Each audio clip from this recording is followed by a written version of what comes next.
Hi future officers. Today current affairs. Tamil Nadu அரசு இடைக்கால budget தாக்கல் செஞ்சுருக்காங்க. 2026-27 ஆண்டிற்கான இடைக்கால பட்ஜெட்டை தாக்கல் செஞ்சவர் யார் அப்படின்னா தங்கம் தென்னரசு. 2025-26 ஆண்டுக்கான ஆய்வறிக்கையை மாநில திட்டக்குழு முதலமைச்சரிடம் சமர்ப்பிச்சிருக்காங்க.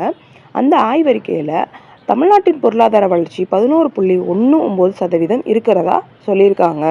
இது இந்தியாவோட பொருளாதார வளர்ச்சியை விட 2 மடங்கு அதிகமாக இருக்கிறது. புலம்பெயர்ந்த தமிழர்களுக்கான தமிழர் தடம் அப்படிங்கிற ஒரு வலைதளம் ஆரம்பிக்கப்பட்டிருக்கு. இதன் மூலம் புலம்பெயர்ந்த தமிழர்கள் தங்களுடைய தேவைகள், குறைகள் அனைத்தையும் தெரிவிக்கலாம். கலைஞர் வித்தகர் விருது கலைஞரின் நினைவாக வழங்கப்படுகிறது.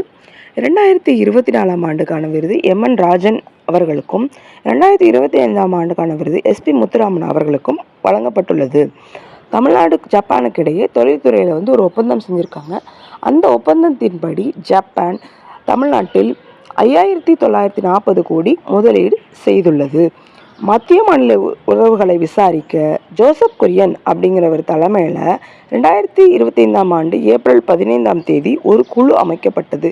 தற்பொழுது அந்த குழு தனது முதல் அறிக்கையை சமர்ப்பித்துள்ளது.